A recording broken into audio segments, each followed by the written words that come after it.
Está no ar o programa Bíblia Aberta, este espaço de aprendizagem do estudo da Bíblia, neste espaço onde nós e você desse lado podemos aprofundar os temas bíblicos e retirar lições para a nossa própria vida.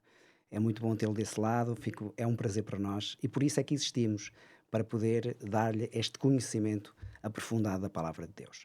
Como sabe, pode assistir a este programa através de várias formas, várias plataformas, seja através da televisão, no canal 186 da Mel. Pode fazê-lo também através da internet, caso goste mais desse meio, através da YouTube do Novo Tempo Portugal ou ainda, se prefere rádio, através da rádio RCS em 91.2 FM da Grande Lisboa. Seja qual for o meio que escolha, o importante é estarmos juntos. E aqui vamos estudar e continuar a estudar o tema amor e justiça. Como Deus consegue aliar de forma perfeita estes dois conceitos, o seu amor e também a sua justiça. E hoje, neste episódio, vamos mesmo falar o amor de Deus pela justiça. Como já vimos, o caráter de Deus é amor, mas Deus também é um Deus justo. E ainda bem, porque a justiça terrena muitas vezes é equivocada. Inocentes são culpabilizados, culpados são inocentados, mas nós temos a certeza que a justiça de Deus é perfeita. Para aprofundar este tema tão especial do amor e da justiça, temos connosco o painel residente novamente, o pastor Hortelinda, pastor Pedro Esteves. Olá, Paulo. Bem-vindos. E também o pastor que está connosco já na semana passada e agora está também, o pastor Hernani Moura. Bem-vindo, Hernani. Olá, Paulo. E certamente será um tempo muito abençoado, eu certamente serei muito abençoado aqui, todos nós, mas também aqueles que ali estão em casa terão essa mesma bênção. E sem mais delongas, porque o tema assim o proporciona, é um tema bastante vasto e bonito para nós falarmos, eu vou começar aqui com o Pedro. Vou ler uma passagem bíblica, Pedro, para depois iniciarmos com uma pergunta. Pode ser? Vamos a isso. Então, no livro de Salmos, no capítulo 85, verso 10, nós temos aqui um texto que é magnífico. Eu gosto muito deste texto, que diz: a misericórdia e a verdade se encontraram, a justiça e a paz se beijaram. Que lindo texto, não é? Pedro, como é que nós podemos aplicar a justiça e a beneficência nos nossos relacionamentos, especialmente com aquelas pessoas que não são crentes? Bom, eu para ser honesto, Paula, o que me apetece responder-te é não sei. Não sei porque estes conceitos são tão profundos, não é? Que às vezes corremos o risco, embora é o nosso exercício aqui, é falar sobre estas coisas, sobre estes conceitos, procurar explorá-los, claro, e através da nossa reflexão e das nossas palavras, que Deus possa fazer alguma coisa de útil para quem está a ouvir. Mas temos que reconhecer que às vezes, quando tratamos de assuntos tão relevantes, especialmente na conexão deles com a nossa vida real, às vezes somos um bocado pequenos demais e não sei se não estamos só a dizer palavras. Mas pronto, as palavras têm poder, não é? O mais importante é tentar que as nossas palavras estejam em conexão com o que a Bíblia diz. E depois que consigamos colocar em prática as mesmas palavras. Por isso é que o meu não sei, aqui um pouco provocador, era precisamente porque a tua pergunta é como é que nós vamos aplicar esta ideia de justiça e beneficência, não é? Isto, dito aqui à volta da mesa, tudo é fácil, não é?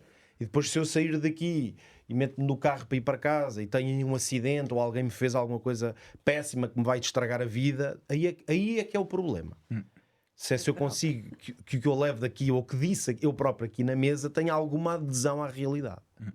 Não é? Ou quando tiver... É um desafio, não é? Esse é que é o desafio. Ou quando, como pai que sou, tiver que lidar com os meus filhos, tenho uma filha adolescente, por exemplo, um rapaz ainda jovem, mas enfim, já é um jovem adulto, no início da vida adulta. É claro, quando temos que lidar com o ser justo, quando há uma falha ou alguma coisa que não está bem, quando é preciso correção, mas ao mesmo tempo ter um coração benevolente e sensível, esses é que são os verdadeiros dilemas da vida, não é? E aí é que nós trememos às vezes e dizemos, será que aquilo que eu tenho andado a ler, a aprender e a ouvir vai fazer alguma diferença? Mas é para isso que serve o Bíblia Aberta.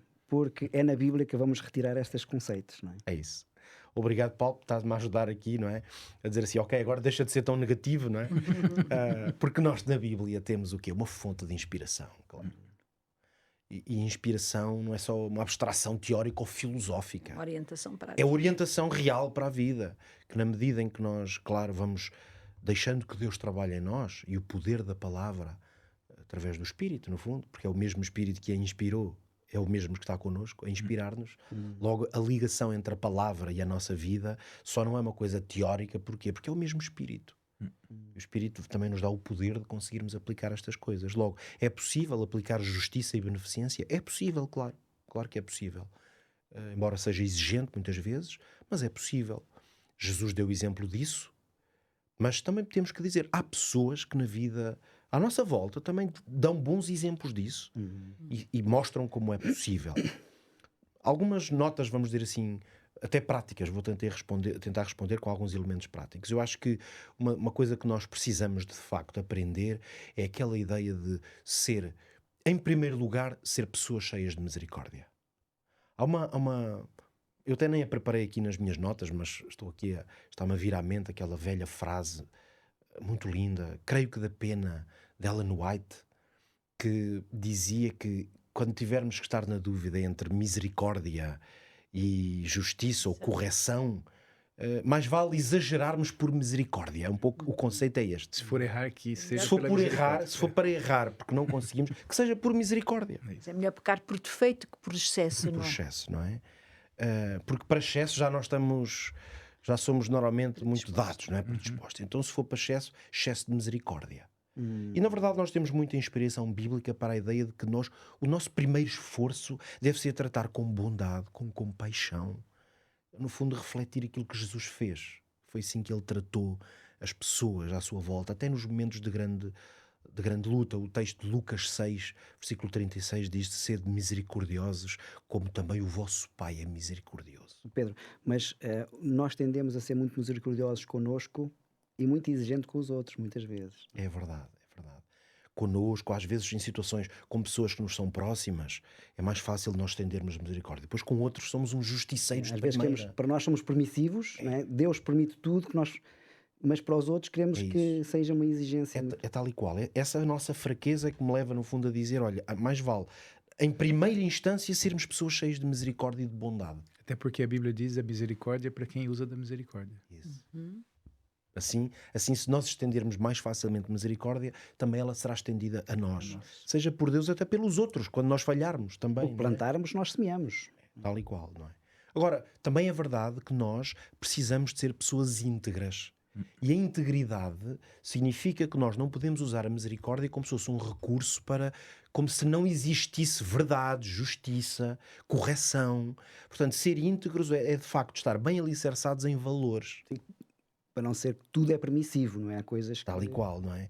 Há aquele texto muito, muito, muito belo também, João, também estou a citá-lo aqui de cor, mas João capítulo 1, eu creio que é no versículo 16, se não me engano, porque estou a citar de cor, em que a propósito de Jesus, ainda nessa introdução, no prólogo de João, que ele diz que Jesus era cheio de graça e verdade. Esse texto é fabuloso porque esta ideia de que Jesus encarnou graça e verdade mostra como essa capacidade de estender graça não implica uma abdicar da verdade, ou seja, daquilo que de facto é o correto. é assim. Portanto, ser cheio, nesta linguagem que estamos a usar, ser cheio de misericórdia e estender misericórdia aos outros nas nossas ações e palavras não significa perder uma bússola moral. Que eu agora, para ser misericordioso, vamos esquecer que existe certo e errado, como se não existissem valores, verdade, revelação. Então, ser cheio de graça e de verdade é uma expressão fabulosa de como é possível ter as duas coisas. Como nós, obviamente, não vamos tentar armar-nos em juízes do mundo, o que é que podemos fazer mais? Ser pessoas íntegras. E a nossa integridade, muitas vezes, é que vai ser a nossa força. Porque mesmo quando eu tenho que lidar com uma situação em que tenho que usar de verdade, se eu for uma pessoa íntegra na minha conduta, com os que estão próximos de mim, na minha casa, em primeiro lugar, com as pessoas à minha volta. Essa integridade, essa honestidade, o Antigo Testamento utiliza muito a palavra retidão, para falar de procurar caminhar retamente. Ou seja, há uma bússola moral para orientar a nossa vida.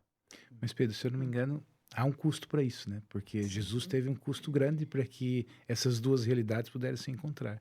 E na nossa vida, às vezes, para que essa realidade aconteça, a gente também tem que ceder ou tem que deixar-se morrer, às vezes, né? Deus, para fazer misericórdia connosco, teve que fazer justiça com Jesus. Isso mesmo.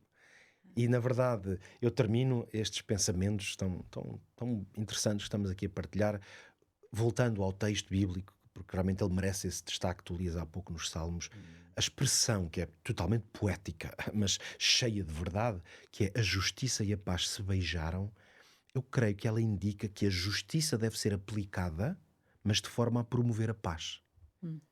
E esse é que é o beijo. O beijo não é para anular uma e a outra, é que a justiça, se for aplicada com o objetivo de promover paz, é um pouco diferente dizer assim, vou aplicar justiça que é para esta gente aprender. Não é?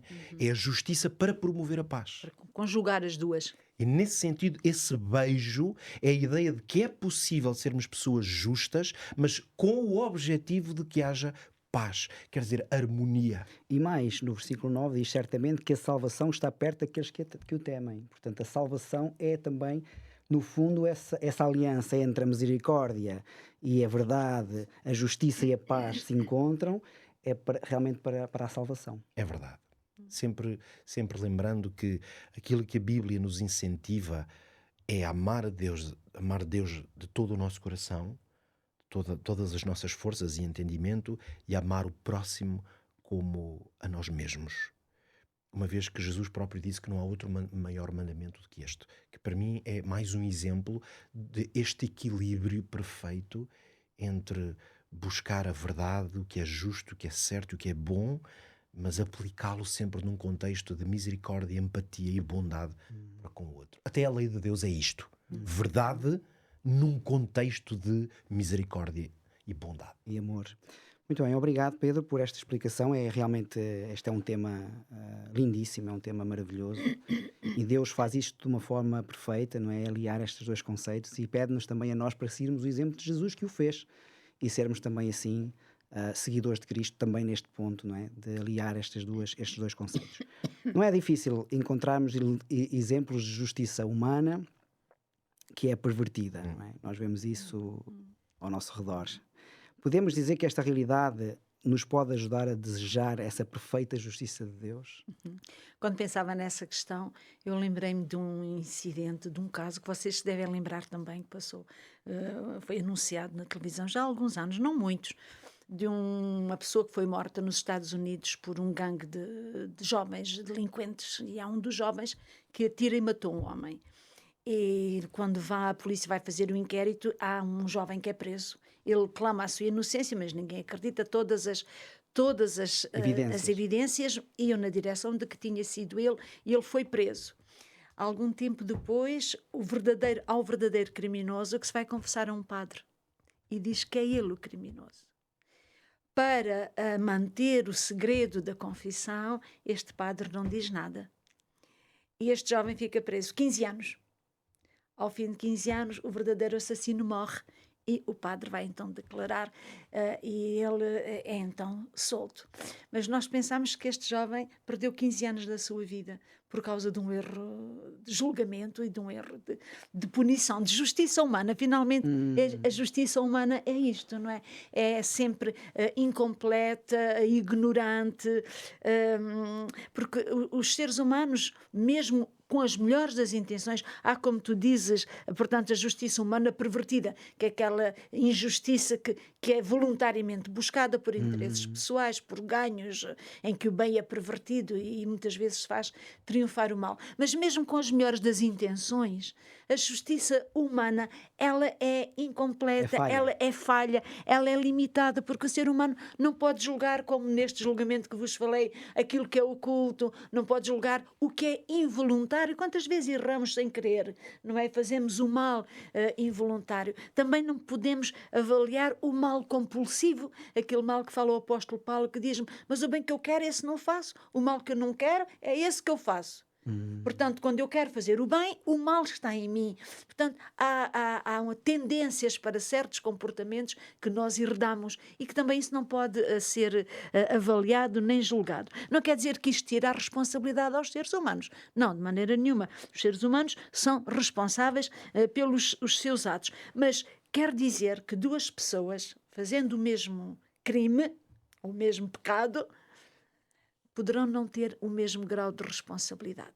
É por isso que nós dizemos que no céu vai haver muitas surpresas, não é? Ficaremos admirados de ver lá pessoas que, com o nosso juízo humano, nunca estariam lá por aquilo que realmente elas fizeram e Deus coloca-as lá. Porque nós conhecemos o aparente, Deus conhece tudo. Exatamente. O coração, as intenções, motivação. Exatamente. E é interessante que às vezes, na prática da justiça, nós tentamos igualar o comportamento a todos, né? É igual para toda a gente, para você, só que na verdade não é justo, porque as pessoas são diferentes. As pessoas são diferentes. Há nuances. Exatamente. E as situações são diferentes. Estão em graus de desenvolvimento da consciência, porque a nossa consciência moral, não temos todos a mesma consciência moral. Mesmo que tenhamos uma sociedade que divulga os mesmos valores, não os vivemos da mesma maneira, não os aprendemos da mesma maneira. A semana passada o Hernani falou aqui sobre os ninivitas. Não é? Sobre Jonas, que ficou zangado por Deus ter perdoado aos ninivitas, quando ele achava, e é verdade, que os ninivitas eram todos uma horda de criminosos que tinham destruído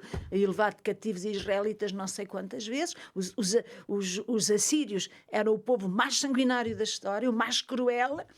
E ele olhava para eles como gente sanguinária a eliminar, e realmente a terra ficaria melhor sem eles.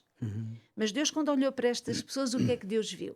Deus viu cerca de 120 mil homens que não sabiam discernir entre a sua mão direita e a sua mão esquerda. Deus viu neles um baixo nível de desenvolvimento moral. Aos olhos de Deus, os israelitas eram mais responsáveis, porque eles tinham muito mais formação. E Deus tinham sabia muito mais que eles sabiam de arrepender, porque eles arrependeram-se todos. Exatamente, Deus conhecia que fazia parte desse percurso, desse desenvolvimento moral de cada um. Como já disseste, não é? Quando Samuel vai junto para eleger rei, ungir o rei de Israel, ele vê o primeiro filho de Jessé, que é Eliabe, e ele fica encantado com o seu tamanho, com a sua garbosidade, com a sua beleza, e diz, está diante de mim um ungido do Senhor. E Deus diz, não é nada esse, eu rejeitei esse, não é nada esse. E depois era um rapazinho, um guardador de ovelhas, franzino, ruivo, enfim, ainda um adolescente, não é? Um adolescente, foi esse que o Senhor escolheu. E Deus disse uma coisa importante a Samuel, é porque tu olhas para a aparência, mas eu olho para o coração. É por isso que só a justiça de Deus pode realmente prevalecer. E nós necessitamos de Deus como nosso juiz, como aquele que julga, porque Ele vai ao fundo, Ele conhece tudo aquilo que faz parte da nossa história, mesmo o que herdamos, o que temos consciente e o que temos inconsciente. O ser humano é como um iceberg. Há uma parte que é visível, que nós temos consciência dela, mas quanto lá por baixo não é invisível e que está a suportar muitas vezes o resto, não é? Então, Deus é justo e é dessa justiça que nós necessitamos, da de Deus, mas ansiamos por essa justiça. Ansiamos por essa justiça porque o Apocalipse diz de Jesus diz no livro do Apocalipse, eis que cedo venho e para dar a cada um segundo a sua obra. Mas sabemos que essa retribuição será justa, não é? E aí haverá as surpresas. Mas o que é melhor ainda é que a justiça de Deus não será apenas para destruir o mal, para destruir os ímpios. Será sobretudo para libertar os justos, para fazer triunfar o bem, fazer triunfar o amor. E no mundo onde o mal domina, onde o mal parece ter a última palavra sempre, é tão bom que a palavra de Deus nos diga que isso é uma ilusão humana, fruto da nossa ignorância, do nosso limite no tempo e no espaço. Porque, na realidade, a última palavra sobre o mal é Deus que a tem. E será uma palavra de justiça. E será uma palavra de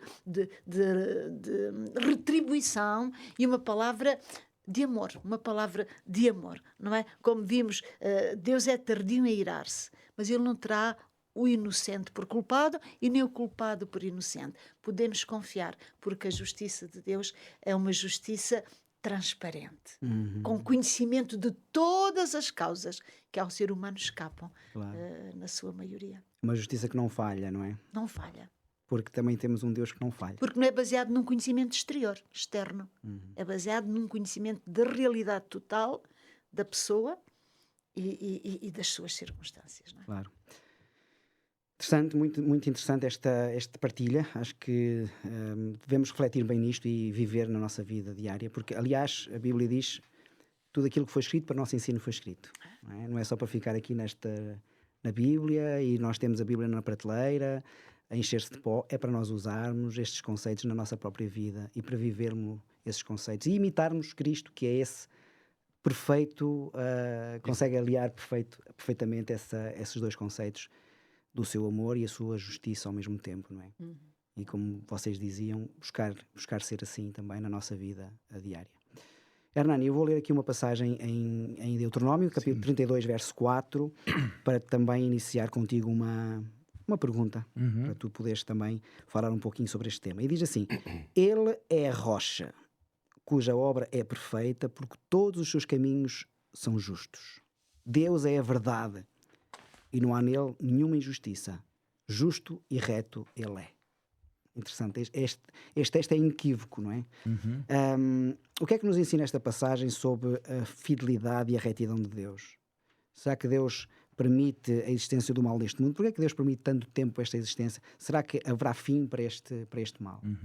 Sabe, quando estava a refletir nesse tema, eu me veio a consciência de que, para Deus afirmar frases como essa, que são belíssimas, né? Isso é inspiração divina pura, no Cântico de Moisés, ela está aqui incluída no Cântico de Moisés, na exaltação de Deus, de tudo aquilo que Moisés viveu com Deus. E eu tive a pensar, para Deus inspirar, através do Espírito, as pessoas a essas afirmações, é porque há um conceito errado sobre Deus. Há alguém, em algum momento da história, e a Bíblia o diz, que começou a dizer inverdade sobre Deus, que começou a dizer que Deus era injusto. Ora, naturalmente, então, dentro de uma perspectiva onde nós não temos acesso a Deus, Deus começou, então, a revelar-se através da Bíblia, e por isso a aproximação da palavra de Deus, o manter a Bíblia aberta, como Paulo diz, é importante. Por quê? Porque ela que vai nos dizer sobre a realidade sobre Deus. Porque é interessante quando, provavelmente nós já vivemos isso, alguém já deve ter vivido isso em casa também, quando alguém nos diz alguma coisa sobre alguém e a gente cria aquela ideia sobre a pessoa, mas depois a gente conhece a pessoa e percebe que, olha, afinal de contas, não era exatamente como eu tinha... É um preconceito. Eu tinha pensado. Um preconceito. Né? Então Deus vai se revelando aqui e ali, e através... A Bíblia toda é esse percurso de revelação de Deus para que a gente possa perceber que talvez ele não seja exatamente como alguém nos tenha dito, ou como nós percebemos, né? Porque essa necessidade de justiça nossa, muitas vezes, clama que alguém superior a nós possa entrar em justiça. E se Deus não entra, muitas vezes, no seu silêncio, nós ficamos incomodados e começamos a duvidar de que ele realmente seja justo. Ora, o que eu queria focar com vocês aqui era nessa expressão do começo da passagem, que diz assim, eis a rocha. Quer dizer que Deus é representado aqui por uma rocha, alguém sólido em que nós podemos confiar, né? E uma rocha tem todas essas características, né? Me faz lembrar de um episódio que Moisés, quando saiu com o povo do Egito, ele pediu para Deus, Senhor, em um momento assim de dúvidas internas, imagino eu, porque Deus tinha dito que não ia mais com o povo, e Moisés, Senhor, anda lá com a gente, anda lá, né? E Deus falou, não vou, porque senão eu vou acabar destruindo. E Moisés insistiu, até que Moisés teve a coragem de olhar para Deus e falar, olha, eu queria ver o Senhor. Né? De certa maneira, uma vez eu ouvi um colega e professor meu dizer que Moisés teve a coragem de dizer para Deus, você é mesmo aquele Deus justo, ou há alguma coisa aqui que eu não estou a perceber bem? Será que eu estou seguindo o Deus verdadeiro? E Deus vai se revelar. E nós sabemos então que Deus vai se revelar numa frase onde ele vai falar que ele é misericordioso, compassivo, longânimo, né? Que faz justiça, né? Até 1000 gerações, mas que também vai corrigir até a 3ª e 4ª geração. Mas para dizer o quê? O que eu me foco aqui na questão da rocha é que Deus disse para Moisés, vocês não conseguem me ver e ficar vivo. Então, olha, aqui uma fenda de uma rocha.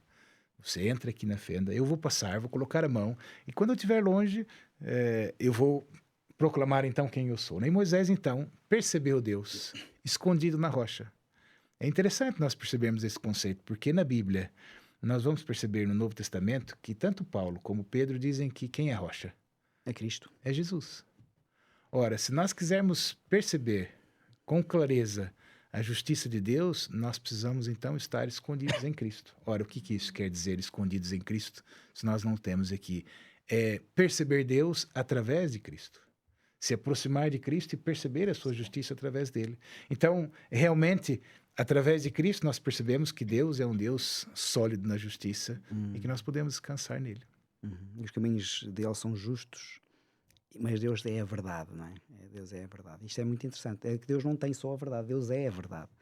E Jesus veio dizer: eu sou o caminho, a verdade e a vida, não é? Portanto, é muito interessante.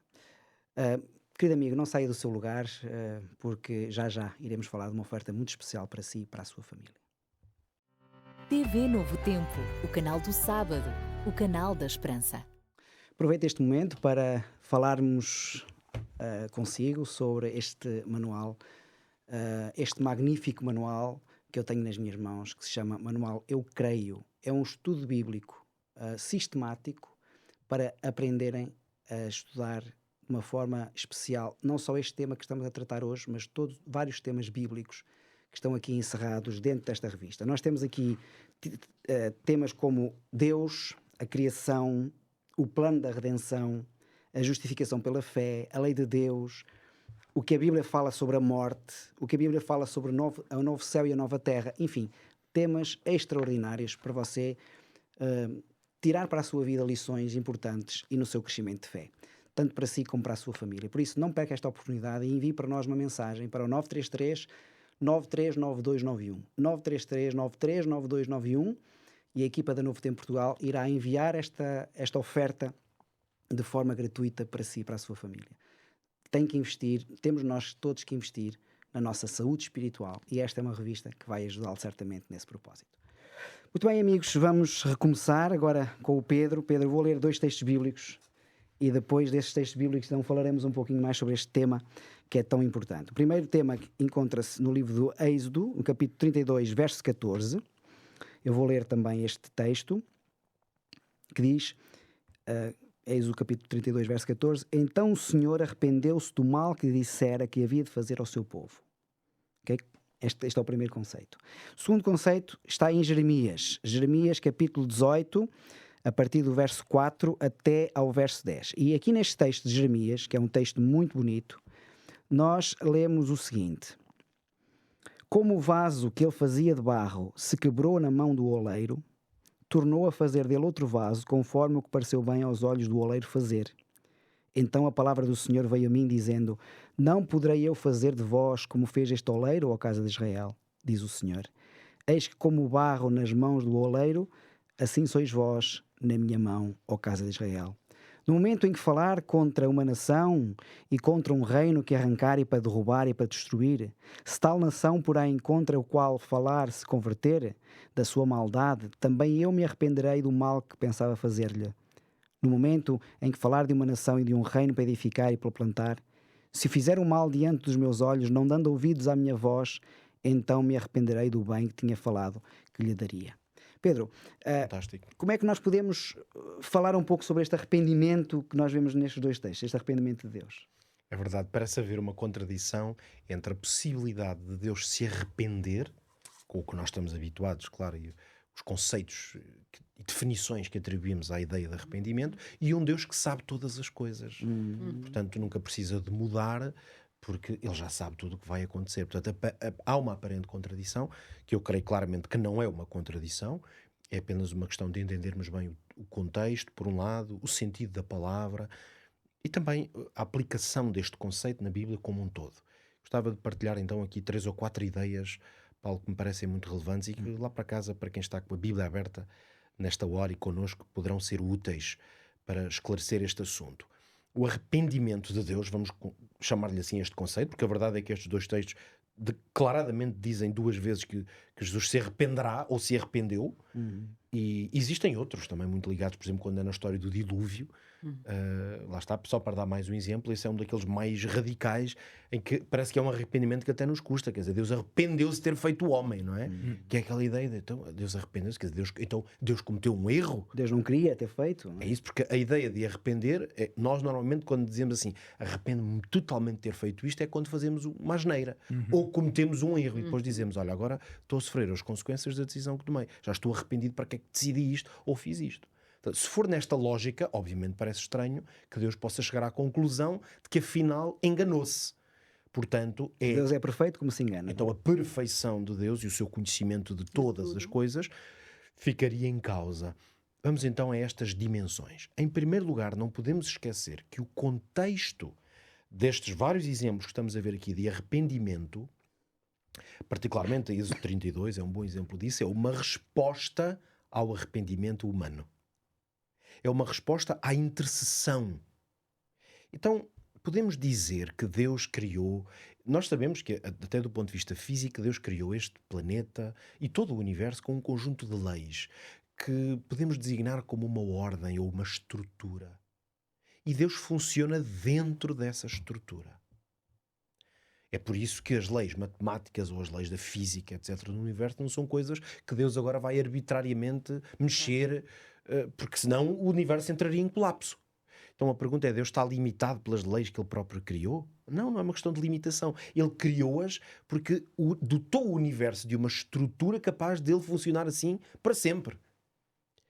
Da mesma forma, já vão perceber esta metáfora que estou a usar, eu creio profundamente que na Bíblia, não é uma convicção minha só pessoal, na Bíblia temos clara evidência de que Deus para o mundo espiritual, porque o mundo espiritual é o mundo real, mesmo se boa parte das dimensões do mundo espiritual não são do domínio físico observável, mas são realidades que existem, quando temos fé, obviamente, no transcendente, no espiritual, em Deus e em todas as suas dimensões, Deus criou uma estrutura para o mundo espiritual, uma espécie de um conjunto de leis, podíamos dizer assim, que dão ordem a esse universo espiritual. Nesse universo e nessa ordem, Deus colocou o arrependimento e a intercessão como instrumentos de agir dentro dessa estrutura. O que quer dizer que a aparente contradição de que Deus muda de opinião não se trata de Deus mudar de opinião. Como se fosse ele pensasse, bem, vou corrigir o que eu pensei. Trata-se de Deus ter estabelecido a intercessão feita e o arrependimento como parte dessa estrutura. Logo, quando Deus determina um acontecimento, faz uma profecia, revela um acontecimento, mas dentro dessa estrutura ou dessa ordem, alguém exerce intercessão ou mostra verdadeiro arrependimento, então já existem os mecanismos na estrutura para que seja possível uma mudança. É o que nós falamos das profecias condicionais. Ora, as profecias condicionais são, aí está, um excelente exemplo desta ordem e desta estrutura. Deus deu-se ao trabalho de revelar aos profetas, por exemplo, acontecimentos que iriam ter lugar, as destruições, já falámos aqui de Nínive e de Jonas, mas há vários outros exemplos, mesmo dentro do povo de Israel, e mediante arrependimento, mudança de conduta ou intercessão, então Deus vai reagir aquilo que humanamente nós diríamos que é um reajuste, por assim dizer, àquilo que foi não a posição categórica de Deus, mas um anúncio de uma consequência. Portanto, há consequências que são anunciadas por Deus, mas cujos resultados ainda podem ser evitados. Mas muitas vezes Deus não diz poderia evitar, Ele simplesmente diz é isto que vai acontecer.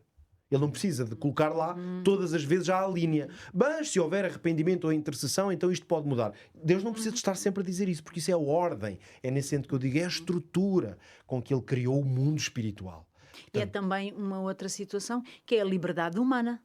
Portanto, Deus aceita a liberdade humana, aceita que a liberdade humana mude realmente as coisas, não é? Tal e qual. É precisamente essa ideia de que Deus trata as pessoas e as consequências de acordo com as suas escolhas. Isso. Portanto, uma pessoa pode ter tido uma conduta errada que ia gerar um resultado, mas ela mudou, arrependeu-se, usou a sua liberdade para fazer outra escolha, e Deus vai reagir a essa escolha. Portanto, Deus não está em contradição, é assim que Deus é. E aqui é o que o amor de Deus também se verifica. É, exatamente, isto é uma manifestação do seu amor. Tal como a sua justiça e a sentença sobre alguém que não se arrepende são manifestação do seu amor. Porque todas as ações de Deus derivam do seu amor. Logo, esta dimensão parece-me, obviamente, muito importante. Mas depois há uma segunda dimensão, eu vou agora encurtar no tempo para terminar, que também me parece muito importante. Obviamente, nós não podemos esquecer que a Bíblia usa uma linguagem e conceitos humanos para se referir a experiências que neste caso são divinas. Aquilo que tecnicamente chamaríamos uma linguagem antropomórfica. Quer dizer que a linguagem na Bíblia está centrada no ser humano e nas experiências do ser humano. Humanamente falando, nós não conseguimos utilizar outra expressão ou outro conceito quando uma pessoa diz que faz uma coisa e depois faz outra, que não seja arrependeu-se. Mas isto é um antropomorfismo quando é aplicado a Deus. Porque nós temos as limitações da linguagem humana, por um lado, nós só conseguimos usar as palavras que estão no nosso dicionário. Não podemos inventar outras. E o nosso dicionário é extremamente limitado. Até às vezes para falar de coisas humanas. Quando comparamos com Deus é muito limitado. Até certos sentimentos, impressões profundas humanas, às vezes é difícil, para não dizer, há casos que é impossível traduzir em palavras coisas que estamos a sentir. E o que é fantástico é que Deus entra dentro desses limites. Exatamente. Para poder comunicar-se connosco, mesmo que alguma coisa não compreendamos bem. Completamente. Basta dizer que toda a revelação escrita, e nós tanta ênfase damos, e mais aqui que estamos num programa que se chama Bíblia Aberta, toda a ênfase que damos à revelação escrita de Deus, nunca podemos esquecer. Quando o Deus do universo, o Todo-Poderoso, tenta colocar ou revelar através de palavras, nós já estamos a ver que isto umas vezes vai dar poesia e coisas maravilhosas, outras vezes vai dar incapacidades para descrever dentro dessa estrutura, porque a língua já é uma estrutura muito encurtada. Tanto que há línguas, por exemplo, que são mais ricas para expressar certas coisas que outras. Porque a língua toda ela é uma forma de limitação humana. Logo, o termo arrependimento é a linguagem antropomórfica. Ou seja, também Deus usa esses homens e mulheres para escreverem estes teve que os usar com as características e condicionamentos que eles próprios tinham. Cada um diferente uns dos outros. Correndo riscos, às vezes, de ser mal revelado, mal compreendido. Ora, está, é exatamente isso. Portanto, há um risco de Deus, quando ele se revela na forma escrita, que é nós não conseguirmos dizer outra coisa sobre ele, a não ser dentro dos limites, eu gosto muito de dizer que há 2 limites que nós encontramos na Bíblia. É o limite do cérebro da pessoa, que já tem, que é a sua inteligência, a sua cultura, o seu conhecimento, a sua educação, até o domínio da língua que ela tem, intelectualmente. Isto já é uma limitação, é o homem. E depois é a limitação do homem a ter que escrever. Portanto, expressar, vamos dizer, o que seria um sentimento ou uma impressão divina, na forma humana, deu a palavra arrependimento. Nós não podemos deduzir que Deus está a passar por uma experiência semelhante ao nosso arrependimento. Claro. O que o profeta está a usar é a linguagem humana para dizer arrependimento. Porque Deus é imutável, isso nós sabemos, e também está revelado. Basta lembrar palavras como eu sou, eu o Senhor não mudo. Malaquias 3:6. É o que nós vamos falar agora e a Hortelina vai frisar. Ou em Deus não há sombra de variação. Temos vários textos que mostram esta imutabilidade de Deus. Isto não está em incoerência, precisamente porque o arrependimento de Deus não é Deus mudar estruturalmente, porque Ele é assim. O arrependimento de Deus, na verdade, é uma manifestação humana em linguagem escrita de que Deus tem misericórdia e, portanto, Deus age ou reage às nossas escolhas. Na verdade, é uma bênção, se pensarmos bem, a ideia de que Deus se pode arrepender, mesmo que fosse difícil de compreender. Porque significa que eu, por exemplo, se amo alguém que eu vejo que está completamente de costas voltado para Deus, um filho, quem sabe, passam anos e anos, pode estar aqui uma senhora, um pai, a ouvir-nos, tem um filho afastado de Deus há 30 anos. E o que nós podemos confiar é que esta pessoa, mesmo que esteja há 30 anos fora dos caminhos de Deus, se essa pessoa mudar, Deus não vai dizer, agora já é tarde demais. De maneira alguma. Deus arrepende-se neste sentido e diz, ok, que bom, queres voltar? Estou aqui de braços abertos. Eu estou de braços abertos. É este o arrependimento então, de Deus. Obrigado, Pedro. Obrigado por isto é tão rico e tão bonito. E Pedro falou agora aqui de Malaquias 3:6, que eu vou ler para dar também a palavra à Hortelinda. Porque o Senhor não mudo, por isso vós, ó filhos de Jacó, não sois consumidos. Hortelinda, esta parte de que Deus não muda. Pode explicar-nos um É pouco? um complemento àquilo que disse, portanto, o Pedro, não é? Há estes dois aspectos em Deus. Eu sempre comparo a revelação de Deus a um funil. Vem muito da parte de Deus, mas quando tem que chegar ao humano, afunila, porque o humano não tem capacidade. Faltam as palavras, faltam as percepções, os esquemas mentais que bloqueiam. Então a revelação afunila sempre. Daí que Deus usa estes termos de se arrepender ou de se irar a ira de Deus, não é como a nossa, como vimos já aqui nas nossas discussões. Portanto, dentro da relação, Deus pode-se condicionar, não é? As palavras de Deus podem ser condicionadas, mas é na sua natureza que Deus realmente é imutável em relação consigo, em relação com o universo. Deus é imutável, não é? Como diz em 2 Timóteo 2,13, nós podemos ser infiéis, se formos infiéis, Ele permanece fiel, Ele não pode negar-se a si mesmo. Claro. Portanto, a imutabilidade de Deus é constitucional de Deus, não é uma característica de Deus. Deus é imutável como Ele é eterno, como Ele é santo, como Ele é amor. Faz parte da sua natureza de Deus, da sua estrutura. E ao dizermos isto, temos os limites humanos. A estrutura de Deus o que é? Eu não sei, não é? Nem ninguém sabe. Deus transcende-nos por todos. E além disso, nem Claro. todos os homens que escreveram a palavra eram iguais. Uns eram pescadores, outros eram sacerdotes. Exatamente. Logo ali já é uma diferença. Um limite já no próprio instrumento, não é? Que há uns melhores do que outros, não é? Vemos isso na palavra de Deus. Por isso Tiago diz, em Tiago 1,17, diz que toda a boa dádiva, todo o dom perfeito vem do alto, descendo do Pai das luzes, em quem não há sombra de variação. Deus não sofre improvisos. Deus não tem acidentes de percurso. Deus é sempre Ele mesmo. Ele conhece todas as coisas, Ele é, portanto, fiel a si próprio. Nós, seres humanos, somos mutáveis porque nós somos seres de crescimento. Nós estamos sempre crescendo, evoluindo, cada vez conhecemos mais. Isso opera em nós mudanças, não é? O próprio apóstolo Paulo diz, quando eu era menino... Pensava como menino, falava como menino, agia como menino. Quando cheguei a adulto, achei as coisas de menino. E o que é interessante nós pensarmos é que mesmo adulto nós vamos deixando muitas coisas, não é? E o que é ainda mais, eu acho fantástico, é que isso nunca vai parar nas criaturas. As criaturas vão crescer sempre, vão sempre ser seres mutáveis, vamos-nos sempre tornando cada vez mais à semelhança de Deus. Ou seja, os anjos estão crescendo, nós vamos crescendo. Deus não cresce.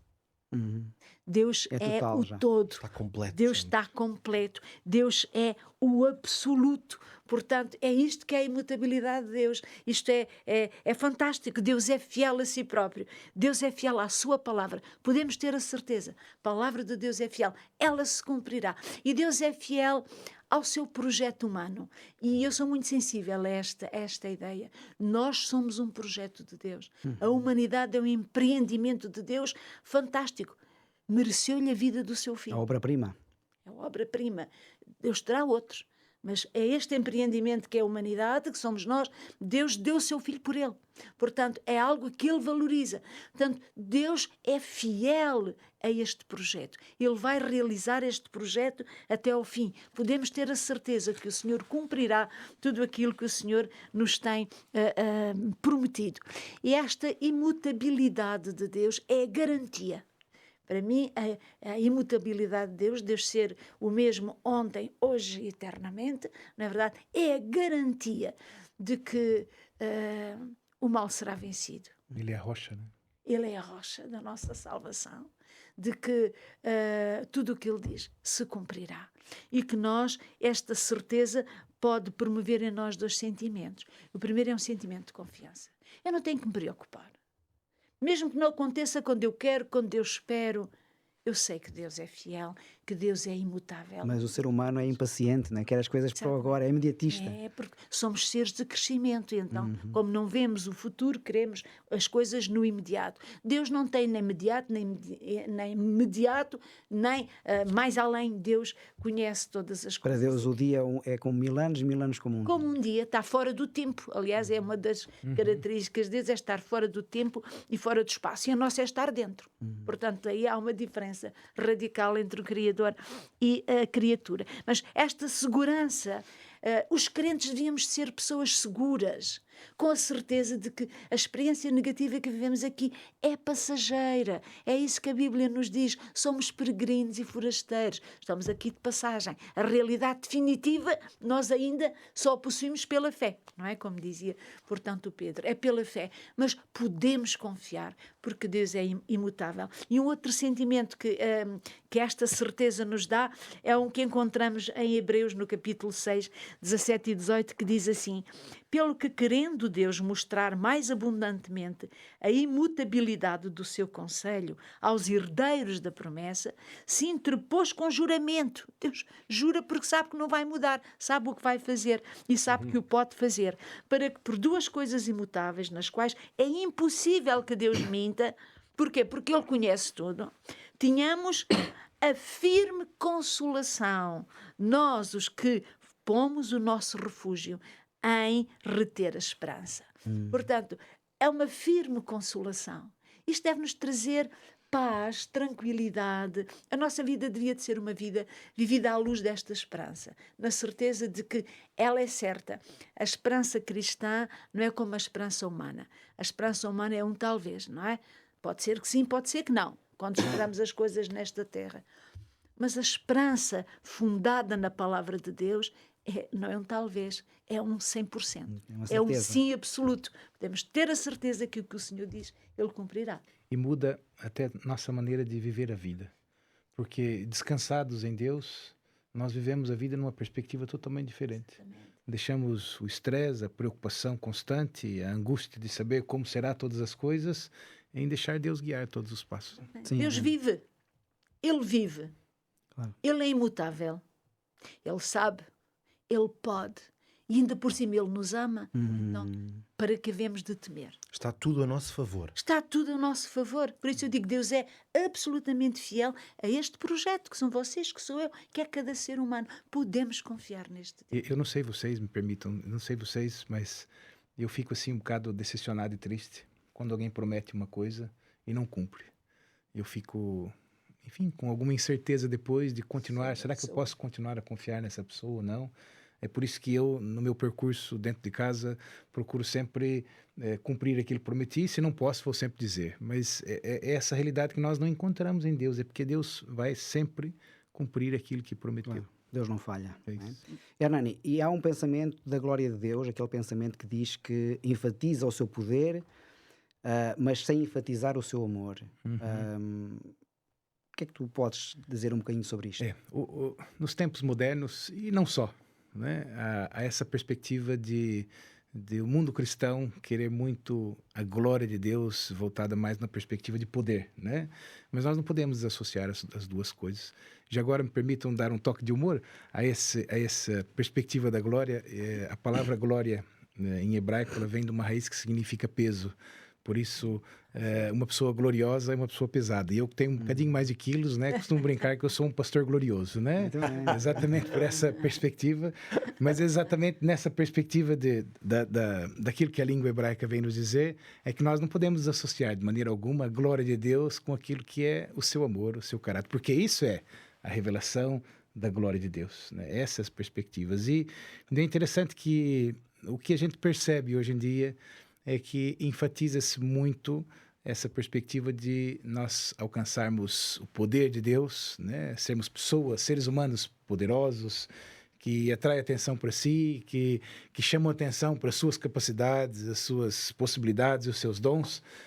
Mas é verdade que numa caminhada com Cristo, numa caminhada com Deus, nós vamos percebendo que essa é uma realidade que pertence a Deus. Eu tenho a impressão, para mim, que corremos o risco quando nós centramos demais a vida cristã numa perspectiva daquilo que eu posso fazer. Eu digo isso porque alguns textos me vêm à mente, algumas expressões, como João Batista, por exemplo, que Jesus mesmo vai dizer que não houve profeta maior do que ele na terra. E João Batista vai dizer, importa que ele cresça e que eu diminua. Ora, então nós percebemos que, na verdade, a glória de Deus é nós deixarmos de lado totalmente aquilo que é a expressão do meu ser, no sentido de, olha, está aqui o Hernani, olhem para mim, observem-me, sigam-me, mas deixar sim o modelo em Cristo Jesus. Mas é verdade também que na Bíblia nós encontramos Paulo dizer, olha, sigam-me, Mas eu tenho a impressão que Paulo o dizia no sentido de, olha, eu estou a seguir a Jesus, por isso, se vocês quiserem saber o caminho, sigam-me, porque eu estou a seguir o Mestre. Né? É nessa perspectiva. Ora, quando nós olhamos para a perspectiva dessa realidade da glória, né, dessa grandeza que o homem interpreta como sendo da vontade de Deus, que nós todos, os crentes, vivamos, Jesus cura isso, porque lá na oração sacerdotal, no capítulo 17 de João, Jesus vai dizer que vem revelar a glória de Deus. Né? E chegou o momento dele revelar a glória de Deus. E a glória de Cristo foi a cruz.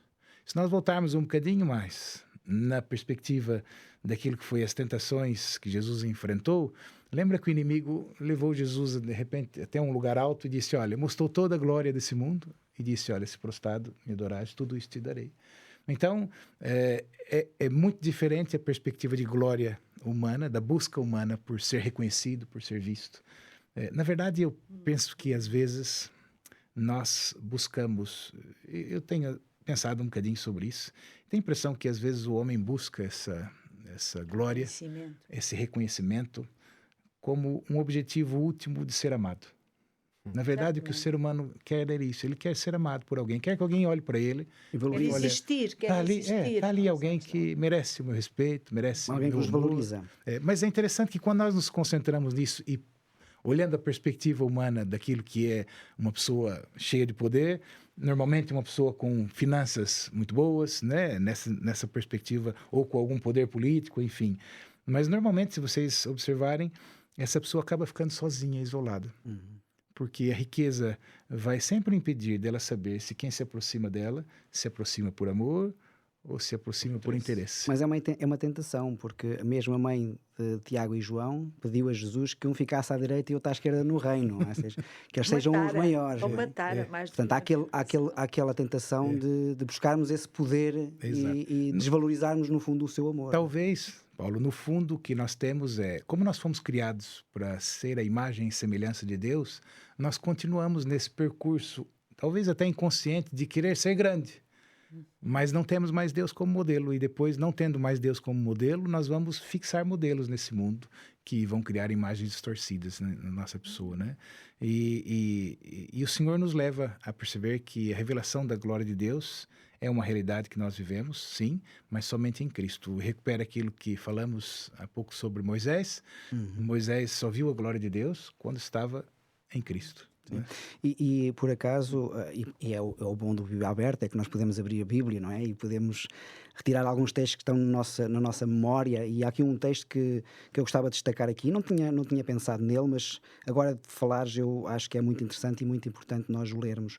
E João, em Mateus capítulo 11, a partir do verso 28 até ao 30, que diz: Vinde a mim, todos os que estáis cansados e oprimidos, e eu vos aliviarei. Tomai sobre vós o meu jugo e aprendei de mim, que sou manso e humilde de coração, e encontrareis descanso para as vossas almas, porque o meu jugo é suave e o meu fardo é leve. Não é? Esse Jesus que convida as pessoas a seguirem-no e a seguirem na sua humildade e na sua mansidão, e sobretudo a não sermos nós a coordenar o nosso caminho, a queremos fazer a nossa vontade, mas deixar os nossos problemas nas mãos de Jesus, que Ele cuida de nós. Não é? Esse Deus que cuida, esse Deus que é poderoso, esse Deus que é justo, esse Deus que é amor e que cuida das suas criaturas. Por isso, esse tema da justiça de Deus e do seu amor, que nós estamos a perceber e partilhar um bocadinho, ele nunca deve ser focado naquilo que o homem é capaz de fazer, né? Mas sempre naquilo que Deus é capaz de fazer por ele e em nós. Né? Muito bem. Muito obrigado, amigos, por esta explanação tão interessante da Bíblia. Para mim foi muito rico. Foi muito importante este debate. Eu retirei muitas coisas importantes para a minha vida e certamente os nossos amigos, o nosso auditório também. Mas ainda há tempo para deixarmos uma pequena mensagem lá para casa. Pedro, queres começar?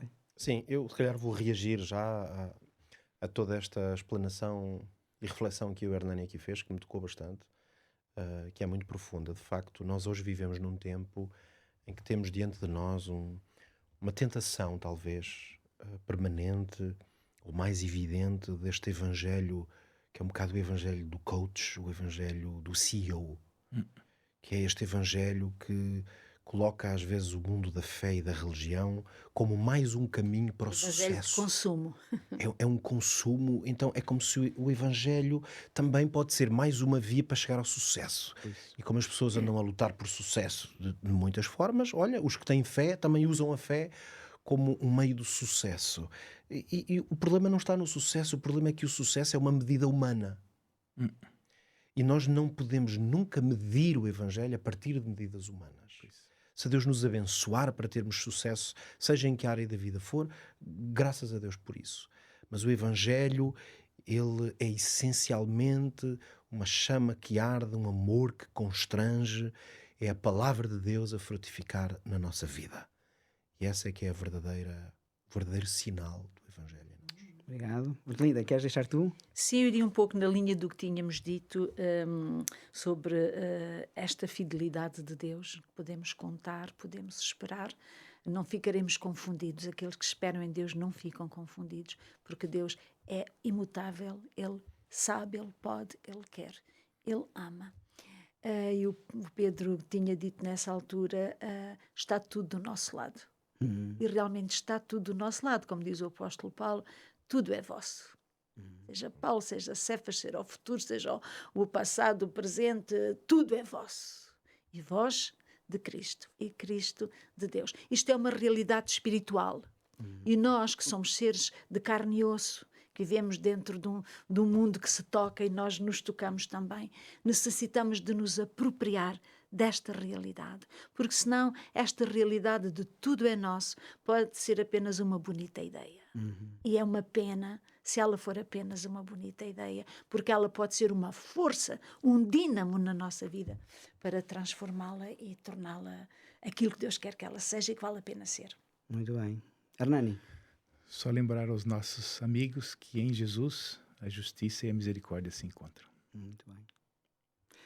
Irmãos, amigos do coração, eu agradeço a vossa presença, agradeço também a presença de todos aqueles que estiveram connosco.